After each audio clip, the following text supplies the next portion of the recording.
Les serpents sont très dangereux, car ils ont soit un venin puissant, soit la capacité d'étrangler rapidement, même du gros gibier.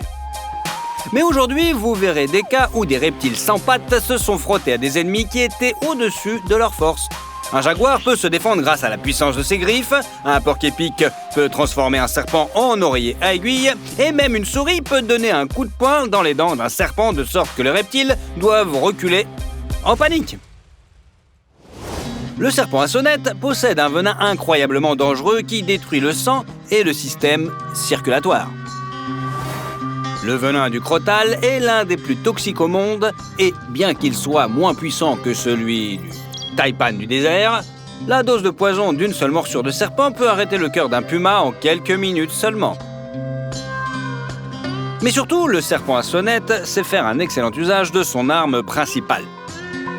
Il est super rapide. Le serpent tord son corps en zigzag, puis se redresse et s'élance. C'est pour lutter contre les crotales que les mangoustes ont été introduites en Amérique, il y a plus d'un siècle. Mais cet animal agile, qui combat avec succès les énormes cobras dans son Asie natale, n'était pas assez rapide contre le serpent à sonnette. Pour filmer une morsure de serpent à sonnette, il faut ralentir le film. Sinon, on ne voit pas le lancer. Il n'a pas eu le temps d'esquiver la balle. Bien sûr, le serpent à sonnette a aussi des ennemis. Mais pour l'instant, il est confronté à un petit rongeur ordinaire. Le serpent n'attend pas d'être attrapé et il utilise sa tactique habituelle. Il s'approche de sa victime, se faufile prudemment et se précipite pour injecter son venin. Mais le serpent est surpris. Cette souris aux longues pattes est un incroyable combattant. Mais ce n'est pas pour rien qu'on l'appelle la souris kangourou. En effet, ces marsupiaux sont connus non seulement pour leurs longs membres postérieurs, mais aussi pour leur talent de combattant.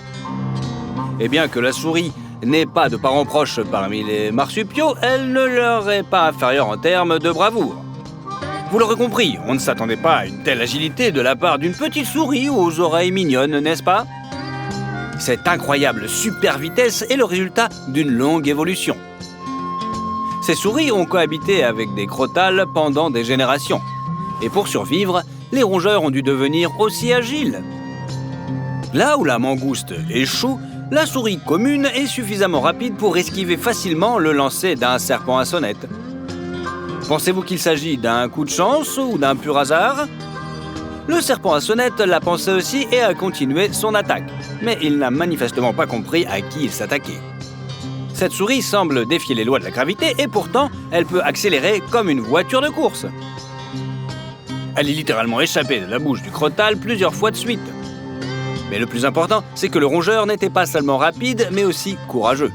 Il s'est tordu en l'air et n'a pas seulement manqué les dents du serpent devant lui, mais a également donné un coup de poing écrasant directement sur la gueule du serpent. La masse du rongeur n'est pas très importante, mais pour développer une telle vitesse de saut, ses pattes doivent être incroyablement fortes. Si, par rapport au poids de votre corps, vos pattes pouvaient produire une force proportionnelle, vous pourriez sauter jusqu'à la hauteur du 3e étage sans élan et renverser les voitures légères d'un seul coup. L'impact de la souris assomma le serpent. Non seulement c'était très douloureux, mais c'était aussi humiliant. Le serpent à sonnette a dû battre en retraite. Le courage et la rapidité de cette souris méritent un j'aime sur votre j'aime. Allez, vous trouvez pas? Un autre rongeur, la souris sauterelle, pour réaliser un exploit similaire. Elle ne combat pas le serpent, mais grâce à ses pattes incroyablement fortes, elle peut sauter hors de la gueule du reptile. Le serpent à sonnette a beau être super rapide, il a manifestement choisi la mauvaise proie cette fois-ci. Cet oiseau n'a pas de bec pointu et recourbé, ni de griffes puissantes. Il semble donc être une proie idéale pour le serpent. Mais le reptile a commis une grave erreur en sous-estimant cette créature à plumes. L'oiseau n'a pas besoin d'un bec pointu, il saisit le reptile par la tête, de sorte que le serpent ne puisse pas se retourner ou mordre. Ensuite, l'oiseau frappe la tête du serpent contre les rochers à la vitesse de l'éclair. Plusieurs coups écrasants brisent le cou du reptile et causent des dommages critiques à son crâne et à sa colonne vertébrale. Au final, le serpent devient lui-même une proie. Je me demande si ces tactiques de combat originales sont un comportement instinctif ou une compétence que les oiseaux adultes apprennent à leur progéniture. Qu'en pensez-vous? Répondez dans les commentaires. En fait, savez-vous ce que c'est que cet oiseau? C'est un coureur des routes. C'est lui qui est devenu le prototype de cet adorable personnage de dessin animé qui fuit toujours le coyote. Bip Bip, vous vous rappelez? Maintenant, tu sauras que ce Bip Bip est en fait un combattant redoutable. L'anaconda est considéré comme l'un des serpents les plus dangereux de la planète. Certains pythons le dépassent en longueur, mais le corps de l'anaconda est considéré comme le plus épais et le plus dense. Un serpent aussi épais qu'un jeune arbre. Et le corps de l'anaconda est aussi serré que des câbles d'acier. Lorsque le serpent attrape sa proie, il déploie toute sa puissance sur elle. Comme d'autres reptiles, l'anaconda n'est pas capable de longues poursuites, d'autant qu'il n'a pas de pattes. Mais il aime beaucoup l'eau et vit principalement dans les zones marécageuses parmi les rivières et les ruisseaux qui se jettent dans l'Amazone. L'eau supporte le poids du serpent et lui permet non seulement de se faufiler furtivement parmi les animaux venus s'abreuver, mais aussi de se précipiter sur eux à la vitesse de l'éclair, de les poursuivre en nageant et de se retourner sous des angles incroyables pendant le combat avec la proie. La ruée rapide de l'anaconda se termine par le fait qu'il entoure la victime de son corps. Le poids du serpent, semblable à celui d'une petite moto, immobilise déjà l'ennemi. Ensuite, l'anaconda commence à serrer progressivement ses anneaux. Il brise ainsi les os de la victime et l'empêche de respirer. Cette strangulation n'est pas très élégante, mais sa tactique de chasse en fait l'un des prédateurs les plus efficaces parmi les reptiles. Les grands cervidés, les crocodiles et les primates le craignent, mais pas le jaguar. Lorsque ce prédateur aperçoit un anaconda, il s'élance tout seul dans la mêlée. Après le tigre et le lion, le jaguar est le troisième membre de la famille des grands félins. Mais pour être honnête, les panthères asiatiques et africaines sont plus grandes, ont de la chance que le jaguar ne vive qu'en Amérique du Sud. Il est peut-être plus petit que certains de ses lointains parents, mais certainement pas plus faible. Le fait est que le jaguar est connu comme un prédateur doté de véritables super-pouvoirs. Sa morsure est plusieurs fois plus puissante que celle d'un lion.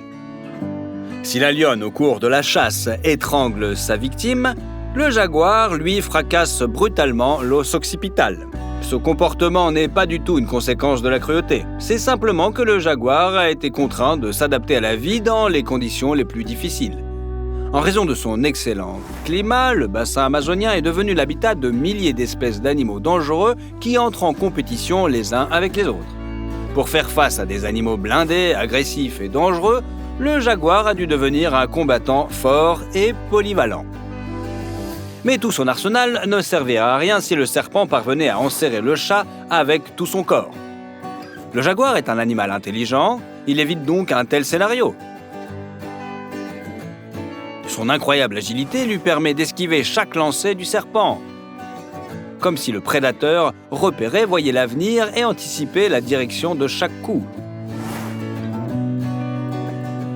De plus, l'incroyable force du jaguar lui permet de résister à un anaconda qui tente de saisir la tête du félin. Le jaguar contracte ses puissants muscles et retire sa tête de la prise, puis mord le serpent et le traîne malgré son poids énorme. Mais l'essentiel est l'agilité, grâce à laquelle le jaguar est le seul animal capable de combattre et de vaincre l'anaconda dans son élément de prédilection, l'eau. L'anaconda s'est rendu compte trop tard qu'il s'était trompé d'adversaire. Bien sûr, cet impressionnant combat de titan n'est pas gagné d'avance. Le jaguar prend constamment des risques et une seule erreur pourrait lui coûter la vie. Mais grâce à sa concentration totale de ses forces, le chat tacheté sort tout de même vainqueur de cette bataille. L'anaconda devient sa proie légitime, ce qui suffit au jaguar pour plusieurs jours. Et toi, t'es pour qui ? Allez, dis-le dans les commentaires. Nous voulons savoir qui sont vos préférés, les reptiles ou les grands félins. L'ours polaire est le plus grand prédateur terrestre de tous les mammifères actuels. S'il se lève en se mettant sur ses pattes arrière, ce monstre peut s'élever à plus de 3 mètres. Et certains mâles, dont l'existence n'a pas été confirmée, peuvent peser jusqu'à 1 tonne. Si une proie tombe entre les griffes d'un ours polaire, elle n'a que peu ou pas de chance. Les énormes pinnipèdes qui peuvent démolir des voitures paniquent la vue de ce prédateur. Pour lui, attaquer un troupeau d'éléphants de mer, c'est comme aller au supermarché. L'ours polaire n'a pas peur du froid, bien sûr. C'est le froid qui a peur de lui. Bon, il s'avère que la fidélité envers son maître peut faire des miracles. Ce chien est grand et fort, mais pour l'ours polaire, il est comme une bicyclette pour un camion. Un prédateur plus grand peut simplement écraser un tel adversaire. Qu'est-ce que c'est donc? Le chien a trouvé le seul point faible de l'ours. Et il est juste là. Il s'avère que le nez d'un prédateur géant est un endroit très sensible. Il n'est pas recouvert d'une épaisse couche de tissu adipeux ou de fourrure. Ainsi, lorsque le chien l'a saisi avec ses dents, il a arrêté même un tel géant. C'est alors que l'ours a sous-estimé l'ennemi et a affronté avec la mauvaise créature. On ne peut pas lui en vouloir, qui aurait pu s'attendre à ce qu'un chien soit aussi coriace. Voilà un combattant de grande classe. La confiance en soi, la concentration et l'habileté sont les 3 piliers sur lesquels repose la réussite tactique de tout combattant. Regardez ces rongeurs. Il s'avère qu'ils sont comme des hobbits. Dodus est sympa à première vue et ils sont de redoutables combattants quand il le faut. Leur endurance est à envier. Regardez cette confrontation épique avec le lynx. Vous êtes face à ce qui ressemble à un ancien guerrier avec la posture d'un véritable officier. Regardez cette posture aristocratique. Ce regard froid et méprisant face au danger. Alors que vous êtes attaqué par toute une meute de chiens. Quelle endurance! Mais il s'avère que ce n'est pas le calme désespéré d'une créature prête à en finir. Il s'agit d'une véritable tactique de combat. Les chiens ont sous-estimé l'ennemi. Il s'avère que le petit a écarté les pattes et bombé le torse pour pouvoir réagir à la vitesse de l'éclair à toute tentative de déséquilibre lorsque les chiens passent de l'intimidation à l'action et se jettent sur lui. Le rongeur ne se laisse pas abattre et passe à la contre-attaque. C'est la fureur que personne n'attendait de lui. Ces chiens ont manifestement sous-estimé l'ennemi, qui s'est avéré être un véritable guerrier. Regardez comme il se défend désespérément. Et pourtant, le petit agit de manière calculée et efficace. Et par rapport à sa taille, les chiens sont comme un énorme loup dans le film sur Thor. Vous vous souvenez? Comment réagirez-vous à l'approche d'un tel monstre? Cette magnifique course-poursuite est incroyablement épique. Le lièvre est plus rapide que les loups, mais ces derniers sont également très rapides. Et ils essaient de poursuivre leur proie. Les loups sont capables d'agir avec une coordination étonnante. Le lièvre pense qu'il pense presque sortir du piège, mais il évite de justesse la gueule d'un prédateur. Seule l'incroyable agilité permet au lièvre de se glisser pratiquement hors des dents du prédateur. Si les loups abandonnent la partie, que peut faire un lynx? Prédateur solitaire? Il s'avère que le lièvre a sous-estimé ses adversaires et qu'il en a payé le prix. Il ne savait pas que les glossettes des lynx fonctionnent comme des raquettes. Grâce à cet avantage, le chat a pu rattraper sa proie. Il y a une 60aine d'années, une photo de l'artiste Salvador Dali promenant un fourmilier apprivoisé a quelque peu surpris les gens. Aujourd'hui, nous savons qu'il ne s'agissait pas d'une bizarrerie créative, mais d'un calcul délicat. Car un fourmilier vaut 3 Doberman dans une bagarre. Étonnamment, ces animaux semblent maladroits au premier abord, sont de véritables brutes qui ne demandent qu'à se battre. C'est la première fois que vous entendez parler? Eh bien, pour beaucoup d'autres animaux, c'est aussi une surprise. Et une surprise très désagréable. Le nom de l'animal indique clairement que le fourmilier se nourrit de fourmis et de termites, des insectes qui vivent en grandes colonies et construisent d'immenses nids. Sa tête allongée, dotée d'une langue collante, incroyablement longue et spécialement conçue à cet effet. Beaucoup oublient que s'attaquer aux fourmis est une tâche à part entière pour quelqu'un qui a les nerfs très solides. Êtes-vous déjà tombé sur une fourmilière et avez-vous ressenti des dizaines de piqûres douloureuses sur vos points les plus sensibles? Pour un fourmilier, c'est un mardi comme les autres. Mais le plus important, c'est que ces bêtes ont des pattes griffues incroyablement fortes et grandes pour atteindre les colonies souterraines. Certes, une pelleteuse est un engin de chantier, mais vous pouvez imaginer ce qui se passerait si une mobilette ordinaire lui rentrait dedans, n'est-ce pas? Vous pouvez aussi imaginer ce qui arriverait à un prédateur de taille moyenne si la patte d'un fourmilier le heurtait. Les chiens ne sont pas très déterminés, car c'est la première fois qu'ils voient un fourmilier. Mais même un petit individu est capable d'effrayer un gros chien avec son caractère de fer et sa position étrange. Pensez-vous que le petit a eu de la chance? Non, c'est le chien qui a eu la chance de reculer à temps. Là, les choses se sont passées différemment. Un jaguar, l'un des plus grands prédateurs de la planète, capable de chasser les caïmans et les anacondas, était tranquillement couché dans le fourré. Mais le fourmilier s'en moque. Il a envie de frapper quelqu'un au museau. Le jaguar s'approche. Le félin a manifestement sous-estimé la menace et n'a pas immédiatement compris la meilleure chose à faire. Courir et grimper à un arbre quelque part, le fourmilier a donc l'occasion de s'approcher et de frapper plusieurs fois le jaguar, de telle sorte que le félin est choqué par ses coups. Finalement, le jaguar tente de contre-attaquer. Il se jette sous le fourmilier et le fait tomber à terre. Mais pour cet animal, un tel coup est comme une étreinte amicale. Cet étrange animal semble apprécier cet échauffement. Finalement, le jaguar n'a d'autre choix que de s'enfuir. Le fourmilier a une peau et une fourrure très résistantes, qui fonctionnent comme une armure dynamique. Mais son arme principale est sa tactique de combat spéciale. Il veut attaquer, le fourmilier peut frapper d'un seul coup avec ses énormes griffes.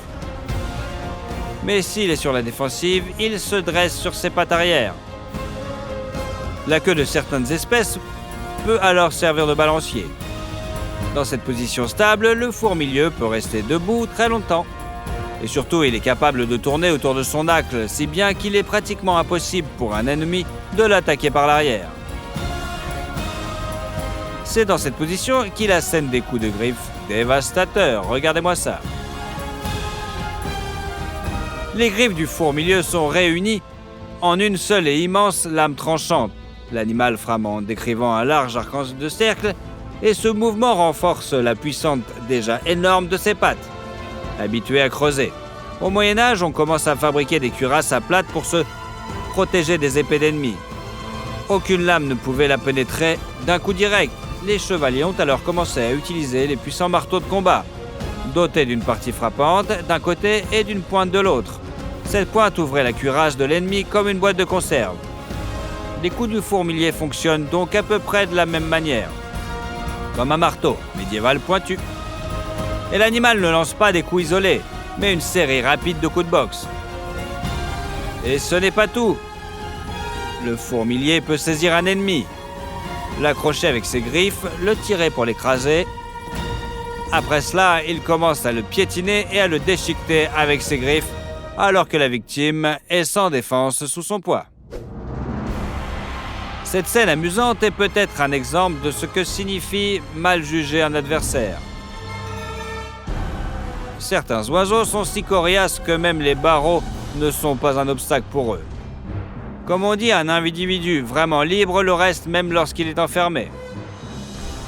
C'est le cas de ce rapace. Il mangeait tranquillement son repas lorsqu'un oiseau de passage a décidé qu'il pouvait lui prendre sa friandise et qu'il n'obtiendrait rien en échange. Erreur. D'un mouvement rapide comme l'éclair, le rapace bloque la tête de sa victime. C'est une leçon dont le voleur se souviendra certainement bien. Les koalas sont comme des peluches mignonnes et vivantes au caractère doux. Eh bien, celui-ci ne l'est manifestement pas. Il jette violemment un congénère du haut d'un arbre s'il ne l'aime pas. Les lamentations du koala vexé sont déchirantes. Cela devrait nous servir de leçon.